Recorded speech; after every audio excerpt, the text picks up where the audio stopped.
Hello and welcome. Welcome to Activist Quest program. Hello, hi, I'm Anju Prover. Friends, इस activist programme में हम तरह तरह के एक्टिविस्ट से बातचीत करते हैं, उनकी जर्नी के बारे में बात करते हैं, उनके चैलेंजेस के बारे में बात करते हैं। ये एक्टिविस्ट दूसरे लोगों को यानी कि पुअर और नीडी को या डिसएडवांटेज सेक्शन से जो लोग हैं उनको अपनी आवाज़ देते हैं, ये उनकी आवाज़ बनते हैं। लेकिन इनकी अपनी आवाज़ कोई नहीं सुनता। इसीलिए एनजीओ न्यूज़ वर्ल्ड ने ये सोचा और ये हमने प्लान किया कि हम इन एक्टिविस्ट की अपने चैलेंजेस के बारे में, उनके अपनी जर्नी के बारे में उनसे बातचीत करेंगे। इसी सिलसिले को आगे बढ़ाते हुए आज मेरे साथ एक बहुत ही इंटरेस्टिंग गेस्ट जुड़ रही हैं पंजाब के भटिंडा से। ये सेल्फ हेल्प ग्रुप चलाती हैं और शहद बनाती हैं। अमेजिंग है। मैंने इनके वीडियोस देखे जिसमें ये कैसे शहद बनाते हैं, ये सब कैसे निकालते हैं। That's an amazing process. अपने चैलेंजेस हैं इनके। मैं आपको ये बताना चाहती हूँ कि इस एक्टिविस्ट प्रोग्राम में, एक्टिविस्ट क्वेस्ट के प्रोग्राम में जो लोग आते हैं, जिन गेस्ट को बुलाते हैं, ये जो अपने व्यूज़ प्रेज़ेंट करते हैं, ये उनके व्यूज़ होते हैं। एनजीओ न्यूज़ वर्ल्ड उनके व्यूज़ से इत्तेफ़ाक नहीं रखता because these are their personal views. और ये अभी आपको स्क्रीन पे भी हमने डिस्क्लेमर चलाया है कि activist views are personal. NGO News World does not subscribe to such views. Jasveer, स्वागत है आपका एनजीओ न्यूज़ वर्ल्ड के एक्टिविस्ट प्रोग्राम में। आपने इतना समय लगाया इस सेल्फ हेल्प ग्रुप में क्योंकि इतना अमेजिंग है। कहाँ से शुरुआत हुई? खुद से बताइए। पहले तो मेरी तरफ से मैम सभी को नमस्कार, सत श्री अकाल जी। तो मैं पंजाब से हूँ मैंने। तो हमारे जो सेल्फ हेल्प ग्रुप स्टार्ट हुए थे तो वो हमने 2019 के करीब स्टार्ट किए थे। तो हमें काफी लगभग 5 साल हो चुके हैं इसमें काम करते हुए। लेकिन जो हमने काम स्टार्ट किया वो हमने मतलब कि 1-2 ईयर के बाद किया था। तो जो मेनली ग्रुप बनते हैं उनमें ये रहता है कि पहले ग्रुप की परफॉर्मेंस देखी जाती है कि ये ग्रुप कैसे काम कर रहा है। उसके बाद जो इसमें काम आता है उसके बाद में वो चलता है। ऐसा नहीं कि ग्रुप स्टार्ट हुआ और तभी सभी काम स्टार्ट हो जाते हैं, ऐसा नहीं होता। पहले ग्रुप का परफॉर्मेंस देखी जाती है, ग्रुप कैसे सेविंग करता है। मेनली जो होता है 10 लेडीज का ग्रुप बनता है। ये गांव में बनते हैं तो वहां पे क्या होता है, हर लेडीज ने 100 की सेविंग करनी होती है मंथली। तो जो सेविंग होती है बैंक में अकाउंट होता है, तीन मतलब के मेंबर चुने जाते हैं, प्रेसिडेंट होता है, तो सेक्रेटरी होता है और कैशियर। इन तीन मेंबर्स के इर्द गिर्द सारा ये ग्रुप का काम चलता है। तीनों मेंबर मिलके सेविंग वगैरह जो बैंक में जमा करवाते हैं, ऐसे जो काम चलता है। तो हमने भी मेनली एक ओंकार के नाम पे ये ग्रुप को स्टार्ट किया था 2019 के करीब। तो तब से हमारा ये ग्रुप चल रहा है और हमारे गांव में काफी ग्रुप चल रहे हैं। कोई भी अगर आप काम शुरू करते हैं तो उसके लिए प्लान करना पड़ता है। ऐसे नहीं है कि आपने सोचा और शुरू हो गया। तो ये आइडिया कहाँ से आया और इसके पीछे मकसद क्या था? ऐसा था कि जो ग्रुप स्टार्ट हुए थे, चलो वो तो गांव में हमें अच्छा लगा कि लेडीज सेविंग करना सीख जाएंगी। लेडीज के लिए अवेयरनेस होगी कि घर का चूल्हा चलना आसान हो जाएगा। बट जो उसके बाद में हमारा काम स्टार्ट हुआ बी कीपिंग का, मधुमक्खी पालन का जो हमने काम स्टार्ट किया, तो ऐसा रहा कि हर ग्रुप में 1 ईयर के बाद या 2 ईयर के बाद कोई ना कोई काम देना होता है किसी भी डिपार्टमेंट को। जैसे हमारा PSRN के थ्रू चलता है, तो उन्होंने भी हमें कोई काम देना था। तो इसलिए कि लेडीज जो है वो अपना कुछ भी आजीविका के लिए इनकम करके कोई ना कोई घर का काम करे ताकि उनकी इनकम जनरेट हो पाए। तो ऐसा ही हमने जब हमारे ग्रुप में काम आया, बी कीपिंग का काम है, मधुमक्खी पालन का, अगर आप करना चाहे तो देख लो। तो जो मेरे ग्रुप मेंबर्स थे हमने डिस्कस किया अपने आपस में और फैमिली मेंबर से डिस्कस किया। तो पहले ये बोला गया कि नहीं, आप लोग ये काम नहीं कर सकते, ये तो जेंट्स का काम है, ये तो बहुत उल्टा पुल्टा काम है, लेडीज का काम नहीं कर सकती। हमने चुना कि हम लोगों ने यही काम करना है। तो इसमें प्रॉब्लम तो स्टार्टिंग में बहुत रही, बट अभी हम चला रहे हैं, अच्छे से हमारा काम चल रहा है। तो लेडीज के स्टार्ट किया, ऐसे हमारा काम स्टार्ट हो गया। आपने बोला कि जब आपने शुरुआत की तो आपके घरों में बोला गया कि ये पुरुष काम कर सकते हैं, महिलाओं का काम नहीं है। यानी कि जो भी लोग जुड़े, वो सब अपने-अपने घर में एक तरह की लड़ाई लड़ रहे थे कि ये केवल पुरुषों का काम नहीं है, महिलाएँ भी कर सकती हैं, महिलाएँ कर सकती हैं। पर्सनल लेवल पे जब चैलेंजेस ऐसे आए, तब आपने कैसे घर में टैकल किया? मैम ऐसा थे, हमारा 10 मेंबर का ग्रुप था। तो उनमें से हम लोग सिर्फ 3 मेंबर थे, जिन्हों के घर के मेंबर एग्री हुए। बाकी मेंबर्स बोले कि नहीं, जे हमारी लेडीज काम नहीं करेंगे, ये तो अच्छा काम नहीं है। तो मेरी फैमिली होगी, मेरे 2 मेंबर और थे, उन्होंने सपोर्ट किया। तो हम फर्स्ट टाइम से हम 3 लोगों ने काम स्टार्ट किया। तो इसमें भी काफ़ी प्रॉब्लम रही, क्योंकि जब हम लोग स्टार्ट कर रहे थे तो 3 ने स्टार्ट करने का सोचा। हमें देखकर 2 लोग और थे जो हमारे साथ ऐड हुए। हम टोटल 5 लोग हो गए उसके बाद में। तो जो हमारे सीनियर ऑफिसर्स हैं, उन्होंने लोन अप्लाई करने का सोचा कि हम लोग आपका लोन अप्लाई करवा देते हैं बैंक में। तो उससे क्या होगा कि उसके जो पेमेंट होगी उससे आप बी बॉक्स खरीद पाओगे। सपोर्ट कर रहे थे क्योंकि हम लोग तो बैंक में इतना जाते नहीं, कोई जानता नहीं बैंक में इतना। तो उनके सपोर्ट के हिसाब से ही हमने बैंक में लोन अप्लाई किया। तो बैंक वाले बोले कि नहीं, ये लोन नहीं हो सकता, क्योंकि जो बी कीपिंग का काम है वो लेडीज नहीं कर सकती। आपका काम ही नहीं चलेगा। आप कोई इसमें ईएमआई वगैरह कुछ भी पे नहीं कर पाओगे। आपका काम, हम लोन नहीं देंगे आपको। काफ़ी चक्कर लगाए गए बैंकों में, बट कोई फ़ायदा नहीं हुआ। उन्होंने हमें लोन नहीं दिया। तो बहुत निराश हुए हम लोग, सोचा कि अब काम नहीं चलेगा। पर हमने फिर एक तरह ना, जैसे हम फिर खड़े हुए, तो हम डिपार्टमेंट के पास गए कि नहीं, हमें तो काम करना ही है। तो हमारे एक सर हैं और हमारे एक मैम है, मैम हमारे गगनदीप कौर, और सर है सुंदर सिंह जी। उन्होंने हमारी बहुत सपोर्ट की। तो उन्होंने बोला कि नहीं, हम आपके लिए कुछ ना कुछ ज़रूर करेंगे। तो उन्होंने हमारे जो डिस्ट्रिक्ट के एडीसी उनसे बात की कि ऐसे-ऐसे लेडीज़ चाहती हैं काम करना, उनमें है पैशन कि वो काम करें, तो हमें उनकी सपोर्ट करनी चाहिए। तो उनकी सपोर्ट के का वजह से हमें 10-10 बॉक्स प्रोवाइड हो गए। जो बी बॉक्स होते हैं वो एक बॉक्स होता है, तो हम उन्होंने हमारे 10 बॉक्स प्रोवाइड करके दे दिए, जिससे हमें काफ़ी हेल्प हुई। तो हमने वहाँ से काम स्टार्ट किया। ऐसे प्रॉब्लम्स तो काफ़ी रही स्टार्टिंग में। तो हमने पाँचों मेंबरों ने 10-10 बॉक्स से ऐसे काम स्टार्ट कर लिया। ऐसे हमारा काम स्टार्ट हुआ मैम।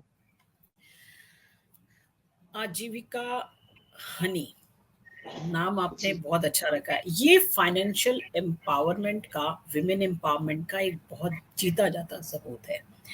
जैसे आपने कहा कि शुरू में एक तो माइंडसेट को हैंडल करना कि ये पुरुषों का काम है। उसके बाद एडमिनिस्ट्रेटिव लेवल पे आ गया, बैंक्स ने बोला कि ये पुरुष काम कर सकता है, महिलाएँ नहीं कर सकती। तो कहीं किसी स्टेज पे आपको लगा कि आप हताश हुई कि नहीं, अब तो ये हो ही नहीं सकता, अब हम क्या करेंगे, हमें घर जाके बैठना पड़ेगा? या आपने कोई अल्टरनेटिव सोर्स ऑफ एम्पावरमेंट के लिए, फाइनेंशियल एम्पावरमेंट के लिए ऐसा कुछ सोच लिया था, या इसी को ही सोचा था कि यही करेंगे, इसके अलावा कुछ नहीं करेंगे? मैम इसके लिए मेरा मानना ये है कि अगर हमने एक मन में, एक लेडीज़ होती है, जो औरत होती है, वो कोई काम करने की ठान लेती है, तो कोई काम ऐसा नहीं है कि वो कर नहीं सकती। तो हम लोगों ने ये सोचा था कि ये काम करना है तो करना है, जैसे भी करके करना है। सभी जो मेरे साथ मेरे मेंबर्स हैं, वो सभी ऐसी सोच रखते हैं। तो हम लोग चुप करके बैठे नहीं घर पे। जब पहली बार हमें बैंक से लोन के लिए मना किया गया, तो हम चुपचाप घर में नहीं बैठे। हम हमने कोशिश की, हम घर से निकले, गए हमारे ऑफिस में गए, हम वहाँ से बात की। तो उन्होंने भी हमें मतलब पॉजिटिव रिजल्ट दिया। उन्होंने हमारी सपोर्ट की, क्योंकि वो देख रहे थे हमें कि हम कुछ करना चाहते हैं। इसी वजह के कारण हमने काम स्टार्ट किया। लेकिन प्रॉब्लम ये रहती है कि हमें बॉक्स मिले, तो ये नहीं कि बॉक्स मिलके काम स्टार्ट हो गया, ऐसा नहीं रहा था।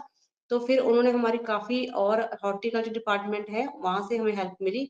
उनसे हमने बॉक्स प्रोवाइड किए और हमें सब्सिडी वगैरह आई, तो जिससे हमने अपने जो भी इक्विपमेंट थे वो खरीदे। इसी हिसाब के कारण हमारा काम आगे बढ़ा। तो नेगेटिविटी तो रहती है, क्योंकि जो हमारे आस-पास के लोग होते हैं वो हमें बहुत गलत बोलते हैं, क्योंकि जब कोई लेडीज़ बाहर निकल के काम करती है ना, तो लोग उसे अच्छा नहीं मानते। उनके माइंड में रहता है कि एक लेडीज़ घर से बाहर जा रही है तो ये सही नहीं होगी, इसका करैक्टर सही नहीं होगा। लोग ऐसा सोचते हैं। लेकिन हमने कुछ भी ऐसी कोई उनकी बातें नहीं सुनी। तो हम आगे बढ़ते रहे और हमने अभी के इस टाइम पे मैं बहुत खुश हूँ क्योंकि हमारे पास अभी 300 लेडीज है जो काम कर रही हैं। हमने 5 लेडीज ने काम स्टार्ट किया था, तो आज के टाइम पे 300 लेडीज है जो मेरे साथ काम कर रही है। और जो लोग हमें मजाक उड़ाते थे हमारा, क्योंकि ना एक जो बी बॉक्स होते हैं उसमें एक क्वीन होती है, उसे रानी मक्खी बोला जाता है। तो लोग हमें बहुत मजाक उड़ाते थे कि आपकी रानी मक्खी उड़ के वो जा रही है, पकड़ लाओ उसको, ऐसा हो गया वो हो गया, बहुत मजाक उड़ाते थे। लेकिन अभी वो लोग लोग हैं जो वही हमारे साथ काम करने के लिए इच्छुक है कि हम आपके साथ काम करना चाहते हैं। वो प्राउड है जो वो पिछली टेंशन सब भूल जाते हैं ऐसे सोच के। ऐसा काफी स्ट्रगल रही बट अभी ठीक चल रहा है। जसवीर, मैं आपको फिर वापस एक पुराने सवाल पे मेरे पहले सवाल पे लेके जाती हूँ कि इस तरह का जब भी कोई काम होता है, तो उसमें परिवार का सपोर्ट कितना महत्वपूर्ण होता है? इसके बारे में मुझे जरूर बताना चाहूंगी कि देखिए फैमिली का सपोर्ट रहता है तो काम थोड़ा इजी हो जाता है, क्योंकि फैमिली में मेरे हस्बैंड है मेरी बहुत सपोर्ट करते हैं। उनके सपोर्ट के कारण ही अभी हम जहाँ पे मतलब स्टैंड कर पाए हैं, क्योंकि देखो बाहर तो लेकर जाना पड़ता है। अगर काम करना है तो घर में कोई लड़ाई हो तब भी जाना है, नई लड़ाई होगी तब भी जाना होगा। घर की सपोर्ट बहुत मैटर करती है। जैसे मेरे साथ एक मेरा मेंबर था, तो उसके घर वाले उसको अलाउ नहीं करते थे कि तुम घर से बाहर जाके काम करो, कि अच्छा नहीं लगता। लेकिन जब हमने उनकी सपोर्ट की और वो हमारे साथ काम करने लगी, घर में थोड़ा माहौल चेंज हुआ। तो पहले उनके घर वाले खुश नहीं रहते थे, सास भी खुश नहीं रहती थी कि तू बाहर क्यों जाना, ये करो वो करो, काफी प्रॉब्लम्स रहती थी। लेकिन जब वो बाहर हमारे साथ गई, अच्छा लगा उसे, घर में इनकम आने लगी, तो अभी वही घर वाले बिल्कुल चेंज हो चुके हैं, थिंकिंग चेंज होगी उनकी कि नहीं ऐसा नहीं है कि लेडीज घर से बाहर जाती है तो कुछ गलती ही होगा, ऐसा नहीं होता। कुछ लेडीज ऐसी भी होती हैं जो काम करती हैं तो हम समाज के लिए कुछ कर पाते हैं। उनकी उसकी खुशी मुझे बहुत रहती है। उसकी फैमिली का पूरा जो माहौल था वो चेंज हो गया इस वजह से। ऐसे फैमिली की सपोर्ट तो काफी मैटर करती है हमारे लिए। तो क्या आप ये मानती हैं कि महिलाओं को अगर एट पार लेके आना है या इस तरह की कुरीतियों से जब हैंडल करना है, तो फाइनेंशियली अगर वो स्ट्रांग हो जाती हैं, तो बहुत हद तक घर में परिवार वालों में उनकी इज्जत बढ़ती है, उनका ओहदा बढ़ता है? जी मैम, इसके साथ मैं एग्री हूँ कि अगर एक एक औरत होती है वो कुछ ना कुछ इनकम जनरेट करती है, तो घर में हमारी जो रिस्पेक्ट होती है बढ़ जाती है। हर चीज के लिए हमें बच्चे हो गए, सास हो गई, ससुर हो गया, जो हस्बैंड हो गए, कभी तो उन पर डिपेंड रहना पड़ता है हमें ना। तो एक सेल्फ कॉन्फिडेंस है जो हमारे इनकम जनरेट करने से हमारे अंदर आता है। और ये हुआ है, रियलिटी है जी, क्योंकि मेरे साथ जो मेंबर्स काम करते हैं सभी हाउस वाइफ थी, कोई बाहर किसी का काम नहीं था। घर में प्रॉब्लम रहती थी, हस्बैंड की इतनी इनकम नहीं होती कि घर के खर्चे अच्छे से चल सके। लेकिन जब वो हमारे साथ ऐड हुई हैं, अभी उनकी इनकम आ रही है, तो पूरे की पूरी फैमिली का माहौल चेंज हो गया है, थिंकिंग चेंज हो गई है। और इवन के हस्बैंड भी साथ जाते हैं। हम लोग जब हनी का पैकिंग करते हैं, जैसे जो फील्ड का काम रहता है, हमारे मैनुअली बॉक्स बाहर ही रहते हैं, राजस्थान में हम ज्यादा माइग्रेशन करवाते हैं। तो पठानकोट रहता है, राजस्थान हो गया, तो जम्मू साइड रह गया, ऐसे हस्बैंड सपोर्ट कर रहे हैं तो वो जा रहे हैं साथ, क्योंकि उनको भी काम और मिल गया। जब सीजन किसी काम का उनका ऑफ होता है तो हमारे साथ काम करते हैं। ऐसे वो अभी बहुत खुश हैं, तो उनको ये नहीं लग रहा कि उन्होंने कोई गलत स्टेप किया। उन्हें लग रहा है कि उन्होंने बहुत अच्छे से इस चीज को समझा और हमारे साथ अभी काम कर रहे हैं, तो फैमिली का थिंकिंग सबकी चेंज हो जाती है और इनकम आने आने से तो पूरे का पूरा माहौल चेंज हो जाता है। इस दौरान में ये जो जर्नी आपकी शुरू हुई है, और ये तो अभी पूरी तरह से शुरू भी नहीं हुई है, 5-6 साल कोई ज़्यादा समय नहीं हुआ है। क्या फंडिंग आपके लिए इश्यू है क्या? फंडिंग की प्रॉब्लम रहती है, क्योंकि कोई बिजनेस स्टार्ट होता है तो एकदम से तो वो नहीं ना सारा कुछ सेट हो पाता। तो अभी हमारा क्या है, हम लोगों ने ब्रांड बना लिया है, हमारा जीविका। इसमें हम काफी प्रोडक्ट्स हैं जो रेडी करते हैं, जैसे कि हम मोनोफ्लोरल हनी पैक करते हैं। मीन्स के जैसे जिस फूल का हनी होता है हम उसी हिसाब से उसे पैक करते हैं। मेनली हमारे पास कम से कम 10 प्रोडक्ट्स हैं हनी के। जैसे कि हम बेरी वाला हनी है, जैसे शीशम का पेड़ होता है, शीशम से बीज मक्खी हनी लेके आती है, तो हम शीशम का हनी पैक करते हैं। ऐसे जैसे मस्टर्ड का हनी है तो हम मस्टर्ड का हनी पैक करते हैं।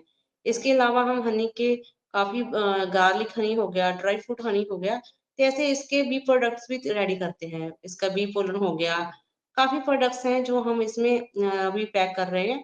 तो मेन हमें अब इश्यू है मार्केटिंग का, क्योंकि हमारे पास इतना फंड नहीं है कि हम मार्केटिंग ज़्यादा से ज़्यादा कर पाएँ और इसके लाइसेंस काफ़ी कॉस्टली पड़ते हैं, उसकी हमें इश्यू रहता है। फंड की इश्यू तो रहा है हमारे पास कि अगर फंड थोड़ा ज़्यादा हो, तो हम और आगे बढ़ सकें। आज की दुनिया में जो जैसी अब हम डिजिटल दुनिया में हैं, तो मार्केटिंग की तरफ कोई कदम क्यों नहीं उठाया आपने? डिजिटल मार्केटिंग एक बहुत बड़ा ऑप्शन है, जिसमें ज़्यादा आपकी इन्वेस्टमेंट नहीं है। अगर आप वो सीख लेते हैं, तो आपके लिए चीज़ें बहुत आसान हो जाएँगी। आप ऑनलाइन भी सीख सकती हैं। अगर आपके पास ये स्किल आ जाती है, तो आपको अपने प्रोडक्ट्स को केवल देश भर में ही नहीं, पूरी दुनिया में बेचने में आसानी हो जाएगी। तो क्या आपने इसके बारे में कोई कदम उठाया? मैम, हमने इस बारे में काफ़ी मैंने ट्रेनिंग्स लेने की कोशिश की है। ऑनलाइन ट्रेनिंग जो होती है, उसमें मैंने ट्राई किया है कि हम ऑनलाइन स्टार्ट कर पाएँ। पर उसमें क्या है, अभी जीएसटी नंबर वग़ैरह कंपल्सरी हो जाता है जब हम ऑनलाइन स्टार्ट करते हैं, तो उसके लिए उसके हिसाब से टर्नओवर हमारी 20 लाख से ऊपर चाहिए और जीएसटी नंबर हमने लेना है। तो ये छोटे-छोटे इश्यू है जिसकी वज़ह से हम अभी वो सब कुछ नहीं कर पा रहे हैं। तो जैसे हमने एफएसएसआई का लाइसेंस ले लिया है अभी, तो अभी हम जीएसटी का नंबर भी अप्लाई करना चाह रहे हैं, बट वही प्रॉब्लम रहती है कि उसके लिए टर्नओवर उतनी चाहिए। तो मार्केटिंग की मेन प्रॉब्लम की वजह से वो चीज़ नहीं हो पा रही। आप सैटिस्फाइड हैं अपने काम से? जी मैम, वो है, मैं सैटिस्फाइड हूँ। क्योंकि मैंने पहले मैं टीचिंग लाइन में थी, तो टीचिंग लाइन में ठीक है, ओके, मैं खुश थी, बट मेरे अंदर जो वो चीज़ थी वो नहीं आ पा रही थी। फिर मैंने ब्यूटी सैलून का काम भी स्टार्ट किया। ठीक है, इनकम जनरेट हुई, बट फिर भी मेरे मन को सैटिस्फाइड नहीं मैं हुई। तो अब मैं सैटिस्फाइड हूँ, क्योंकि मैं लोगों के लिए कुछ करना चाहती हूँ। मैं सोचती हूँ कि गॉड ने हमें एक इंसान बनाया है और इंसान को कुछ ना कुछ करने के लिए भेजा है, जहाँ पे अर्थ पे धरती पे। तो मैं चाहती हूँ समाज के लिए हमें कुछ ना कुछ करना चाहिए। तो अभी मैं जैसे अपने गाँव की औरतों का अवेयर कर रही हूँ, तो मैं चाहती हूँ कि और भी मेरे साथ ये सारी औरतें जुड़ें और अपनी इनकम जनरेट करें, ताकि उनकी जो घर की सिचुएशन है वो सेट हो सके। समाज के लिए हम कुछ कर पाएँ। यही मेरी दिली इच्छा है और जैसे हम अभी मैं खुश हूँ इस चीज़ से। अवेयरनेस एक ऐसी चीज़ है, अगर चाहे वो फाइनेंशियल एम्पावरमेंट की बात करें, सोशल एम्पावरमेंट की बात करें, विमेन एम्पावरमेंट की बात करें, चाइल्ड एम्पावरमेंट की बात करें, किसी भी तरह का एम्पावरमेंट के लिए अवेयरनेस बहुत ज़्यादा ज़रूरी है। क्यों नहीं अवेयरनेस की जाए इन सोशल इश्यूज़ पे? क्या आपको लगता है ऐसा कुछ करना चाहिए? जी मैम, मैं आपके साथ पूरी तरह एग्री हूँ इस चीज़ के लिए, क्योंकि अवेयरनेस होगी तभी तो हम आगे बढ़ पाएँगे। अवेयरनेस का होना तो सबसे ज़रूरी है। हम इसके लिए कुछ भी मेरी तरफ से जब भी कुछ भी चाहिए तो मैं अवेयरनेस के लिए ज़रूर करूँगी। ताकि लोग ज़्यादा से ज़्यादा अवेयर हो सकें, अपनी इनकम जनरेट कर सकें, अपनी लाइफ़ अच्छे से जी सकें, खुश रह सकें। सबसे बड़ी बात कि ये खुश रह सकें, अपनी लाइफ़ में सैटिस्फाइड हो सकें। तो अवेयरनेस तो बहुत ज़रूरी है ही। अब हम डिजिटल एरा में हैं। आपके सामने अभी क्या चैलेंजेस हैं? क्योंकि देखिए हनी बनाना बहुत सारे कमर्शियल बड़ी जो कंपनीज़ हैं, वो भी बनाती हैं और आप एक छोटे से ग्रुप में चलाती हैं। तो और वो उनका जो दायरा है बहुत बड़ा है और डिजिटल एरा में अगर आप हैं तो आप ग्लोबली जा सकती हैं। आपके हिसाब से अभी आपके क्या चैलेंजेस हैं? और कैसे आप मीट करेंगे क्योंकि इतना कॉम्पिटिशन है? मैंने अभी ये सोचा है कि हम लोग डिजिटल मार्केटिंग की ऑनलाइन या जैसी वाली क्लासेस लेंगे, तो हम डिजिटल मार्केटिंग स्टार्ट करेंगे, क्योंकि हमारी मार्केटिंग का मेन इशू हो चुका है। हमारे पास प्रोडक्ट अच्छा है, क्वालिटी अच्छी है, सब कुछ अच्छा है, बस एक मार्केटिंग की प्रॉब्लम है। तो हम डिजिटल मार्केटिंग की क्लासेस लेंगे, ऑनलाइन लेंगे, ऑफलाइन भी लेने के लिए रेडी हैं। तो उसके बाद हम डिजिटल मार्केटिंग स्टार्ट करना चाहेंगे, तो अपना जो प्रोडक्ट है जो हर किसी शहर में, हर किसी गांव में, हर किसी शॉप पे हमें देखने को मिले। ये है जसवीर का विजन, और जसवीर के साथ बहुत सारे साथी जुड़े हैं जिनका विजन है। जसवीर, जब आपने शुरुआत की थी, आपने कहा था 100-100 रुपए आपने जमा करके गए थे। आज की डेट में क्या टर्नओवर है? कितना आप क्या प्रोडक्शन लेवल है, और कितनी जगह सप्लाई कर पा रही हैं, और इन टर्म्स ऑफ टर्नओवर कितना कर पा रही हैं? 15 से 16 लाख का टर्नओवर हमारा है। तो अभी हम जैसे दिल्ली हो गया, मेनली हमारे जो सर्स मेले होते हैं ना, जो PSRM या SRM के डिपार्टमेंट के थ्रू चलते हैं, जितने भी सर्स मेले होते हैं, जैसे दिल्ली में हो गया, कलकत्ता में हो गया, नोएडा में हो गया, ऐसे हर जगह पे ये लगते हैं, तो हम उन पे जाते हैं और अपना जो हनी है, प्रोडक्ट है, वो सेल करते हैं। तो अभी एक और अच्छा है कि हमारा दिल्ली में एक है, थोड़ा काम स्टार्ट हो रहा है, वहां पे हम सेल कर रहे हैं। अगर वहां सर से बात हमारे जो हेल्प कर रहे हैं, कंपनी है एक, उनके साथ बात ठीक जमती है, तो हमारा दिल्ली में स्टार्ट हो जाएगा जल्दी से काम। तो ऐसे ऐसे करके हम हनी अपना सेल कर पाते हैं। कोई मेनली एक जगह नहीं है अभी कि हम जहाँ पे प्रॉपर वे पे सेल करते हैं। अलग अलग गाँव में और शहरों में, हमारे पंजाब के सारे शहरों में जितने भी रहते हैं, वहां पे सभी जगह पर हम जाके सरस मेले लगते हैं, जैसे 10 या 15 दिन के होते हैं, हफ्ते के होते हैं, किसान मेले लगते हैं, वहां पे जाके हम सेल करते हैं। तो वहां पे अच्छी सेल हो जाती है हमारी। ये जो एक्टिविस्ट जो जो जसवीर के जो व्यूज हैं, ये इनके पर्सनल हैं, और एनजीओ न्यूज वर्ड इससे सब्सक्राइब नहीं करता है। You can subscribe to our YouTube channel @NNW3132, NGO News World. LinkedIn, Facebook और इंस्टाग्राम पे अवेलेबल है। फेसबुक का हमारा ग्रुप है चेंज मेकर्स नेटवर्क।